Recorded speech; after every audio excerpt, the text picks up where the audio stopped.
Hey, what's up, guys? It's Randall from OddsJam. And today I'm going to talk to you about why sports bettors lose consistently. All right. I obviously was once a losing sports bettor as well. However, with some of the tips that I'm going to share with you today, I'm going to tell you how to become a successful sports bettor and things you need to avoid. All right. Back in 2017, I entered the Westgate Las Vegas SuperContest. I was able to finish top 30.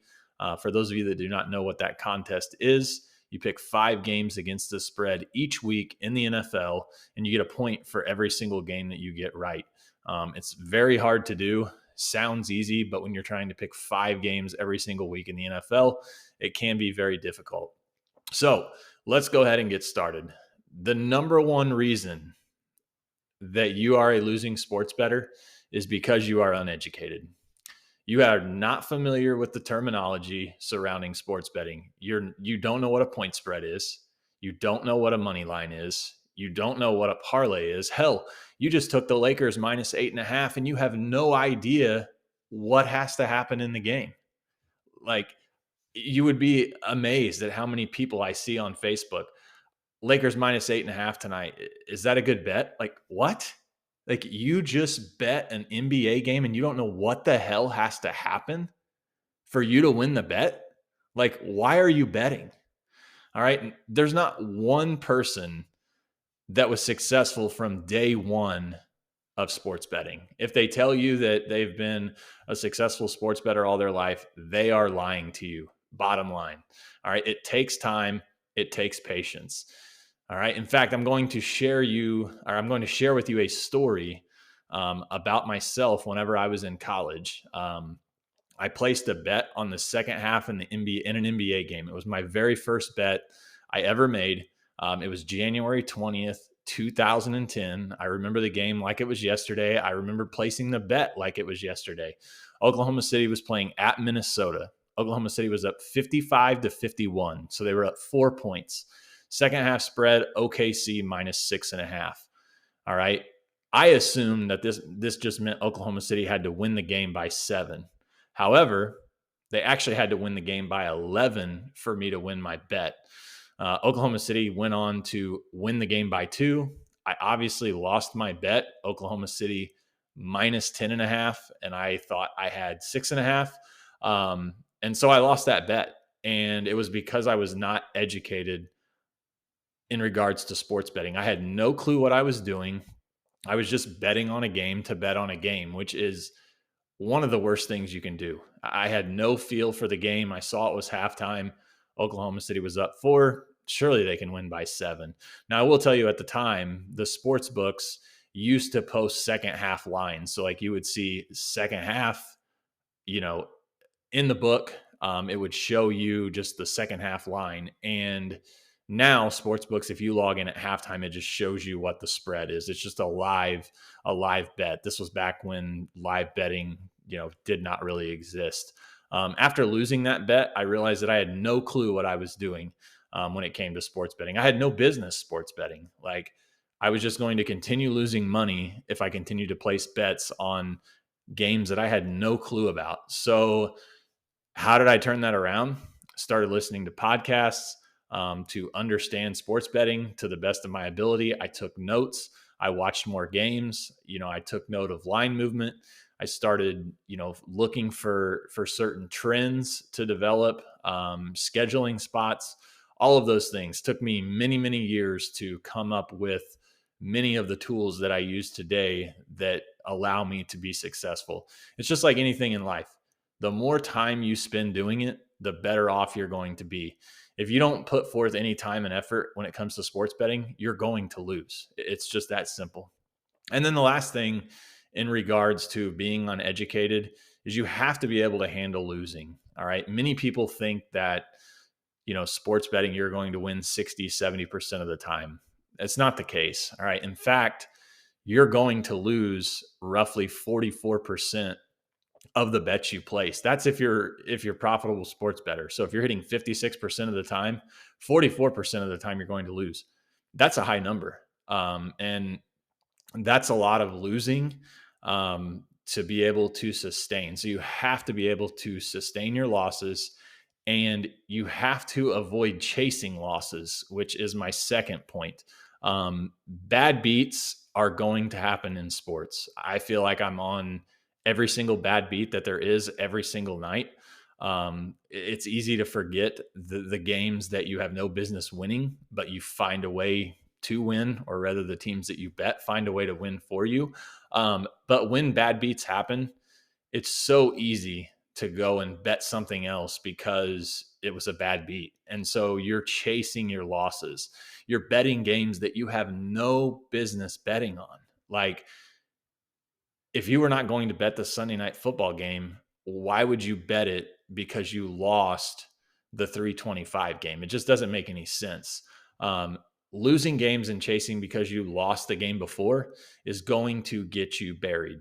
That's the bottom line. You will lose long term. You have to have a game plan prior to the day that you start betting. So on a Sunday morning, when I wake up, I have a list of NFL games that I'm going to bet. I'm not waking up on Sunday morning just looking through for the first time. I've already looked at the games Monday, Tuesday, Wednesday, Thursday, Friday. I've done all of my homework leading up to this Sunday in the NFL. The worst thing you can do on Sunday is pull up the sports book for the first time, look at the odds, and just start placing bets. You have to have a game plan prior to starting your betting day. What games am I going to bet? Why am I going to bet them? And then you leave it at that. If the Sunday night game is not on your radar, then you don't bet it. It's just that simple. If it is, then bet it. But if you go 0-4 in the Sunday NFL games, don't bet the Sunday night game just because you went 0-4 and you're trying to, again, chase your losses from the other 4 games.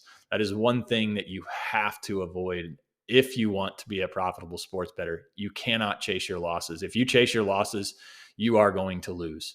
And if you feel like you have to make a bet on the Sunday night game, or you have to make a bet on the Monday night game, then use the tools over at OddsJam to find a profitable bet from the Plus EV page. Get the best odds. Don't just bet, the Chiefs -7 on Sunday Night Football because you like the Chiefs. It just doesn't make any sense. Make it a profitable bet. If the under is profitable and you find that on the Plus EV page over at OddsJam, then bet it. All right. It's a profitable bet. It gives you some action on the game. And like I said, it allows you to make a bet that is profitable and is not just you tossing money around because you lost. Leads me to my next point: bias. This is probably one of my biggest pet peeves in sports betting. I have so many friends who ask me for picks on a weekly basis. Hey man, what are you on this week? Hey, I'm taking the Vikings this week at home +3 against the Green Bay Packers. Oh man, I can't fade Green Bay. Aaron Rodgers is my boy. Green Bay's my team. Sorry. What is your team? What is Aaron Rodgers going to do for you financially? I mean, is he going to do anything for you financially? You being a fan of the Green Bay Packers doesn't allow you to bet against them. I'm a Saints fan, as you can see right behind here. All right. I will fade them any chance that I get. And it's because I can make money off of it.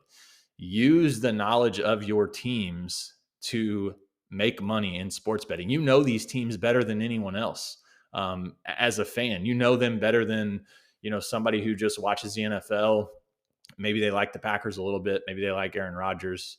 They like to bet him. Again, use your knowledge to make money. I actually started out this year in the NFL 9-0, betting the Saints, fading the Saints. Once Jameis Winston went down, I kind of threw that to the side. COVID happened, or it obviously is still happening, but a lot was going on with the Saints, so I started avoiding their games. But again, use the knowledge of your team to make money. If you refuse to fade your team because it's your team and you've been a lifelong fan, then you're probably going to lose money. It's just that simple, because you're going to bet this team no matter what the hell the line says. And you can't do that. A point spread makes it an equal playing field. Books know the teams that public bettors like to bet. These lines are almost always inflated when you go to bet them. The Dodgers, for example, when Kershaw pitches, minus 270, minus 280. All right. The books know that. All right. Yeah, he's a great pitcher. Should he be minus 270, minus 300? Probably not. But the books know people are going to lay it. And if he has a bad game, it's beneficial for the sports books. Packers, Cowboys, Chiefs, Lakers, Warriors, all teams that the public loves to bet. All teams that, for the most part, have fans who are on the bandwagon and bet them just because they like them. Betting these teams consistently is not going to get you anywhere. Again, what the hell is Aaron Rodgers going to do for you financially? Nothing. Fade the Packers. All right. Now I have a future on the Packers, so let's hope that they get the job done. I'm not looking to fade them in the playoffs. My point is fade your teams. Make money off of your knowledge as a fan of the team. Bankroll management or no bankroll at all is a huge reason why you are a losing sports bettor. A bankroll is money that you are willing to lose. It's not a car payment. It's not a house payment. It's not money to get groceries.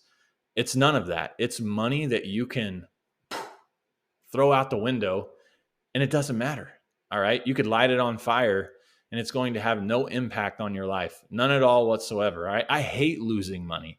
I'm super competitive and I hate to lose. But at the end of the day, if I have a losing day or I have a losing week, it has no impact on my life. All right. My child doesn't go without food. She doesn't go without clothing. Like, it has no impact on my life. If you have $100 bankroll, then you would be betting 1% of your bankroll per play. And, most people will say not to bet any more than 3 to 5%. So realistically, $100 bankroll, you're betting anywhere from $1 to $5 per play. Of course, this sounds boring, right? Like, I can't, why would I want to bet the Monday night game for $5? I should bet 50. No, betting 50 is 50% of your bankroll. If that play loses, you're now down to $50. So you have to have bankroll management. You have to, follow these guidelines. If you're betting any more than 5% of your bankroll on a game, it's probably not going to be a long-term winning proposition. It's going to be hard to win long-term doing that. And again, know your limits, have a bankroll, and, set guidelines so that you can place bets, that are in accordance with your bankroll. If you don't have a bankroll, then you don't need to be betting. It's not, I see this all the time too. Oh man, payday, just got paid, cashed my check, put $100 into FanDuel. Like, if that's how you're operating, you're screwed. Like, you're not going to make money sports betting because you're probably taking chances on parlays and teasers, which, hey, that's my next point. We all see the tweets on the big parlay winners. They entice you to want to go and do the same. Bet 2 players to score 2+ touchdowns. However, do we ever see the losing tickets? Do we ever see all of the losing parlays that are placed? No, we don't. Do we see these tickets prior to the start of the game? I don't. Very easy to throw winners out. I mean, people can do that all day long. Hey, I won $20,000 on this parlay. Well, guess what? You lost $15,000 this week in parlays. So yeah, I mean, you're up $5,000, but you're glorifying yourself with this one big ticket. All right. If you are betting parlays long-term, you are not going to be profitable. You are going to lose. It's just that simple. Parlays can be fun, but they should not ever be the focus of your betting. I tell people all the time, if you're betting parlays, bet them like you would if you went into a gas station and bought a lottery ticket. All right. We all like lottery tickets, or at least I do. And I don't do it. I don't buy them a lot, but if I do buy a lottery ticket, it's $1, it's $3, it's $5, maybe a $20 one here and there. Parlays are nothing but that. They're lottery tickets. Look at the amounts that you can win for the amount that you put down. They're just simply lottery tickets. And true story here, I had a buddy who won a $4,000 parlay back when sports betting became legal here in Illinois. Bet $10 on a same game parlay, won $4,000 in one night. Within a month, 1 month, he lost all $4,000. Why? Because he started betting in over his head on all of these same game parlays because he hit one big. I've always said winning a parlay that has longer odds is the worst thing that can happen to a sports bettor. It makes you undisciplined and it causes you to bet over your head and over the size of your bankroll. Betting $100 on a same game parlay, like, sure, people do that. Sure, people have bankrolls to do that, but this was not something that he should have been doing. Teasing is another way to lose money. I see so many people who will tease through the number 0 when it comes to NFL games. Okay, these NFL lines are set with that in mind. They know people are going to tease these games.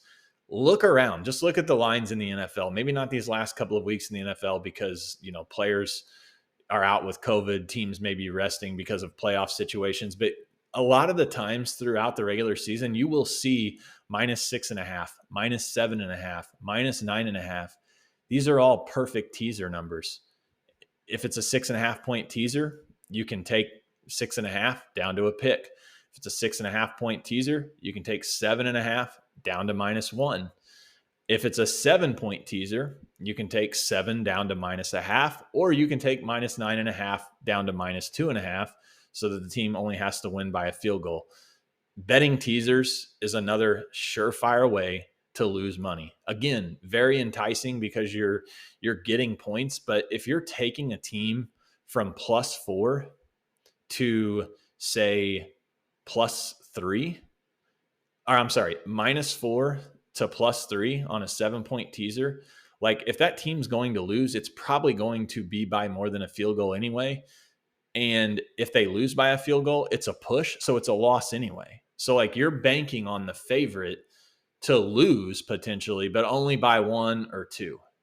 It's not smart. It just doesn't make sense.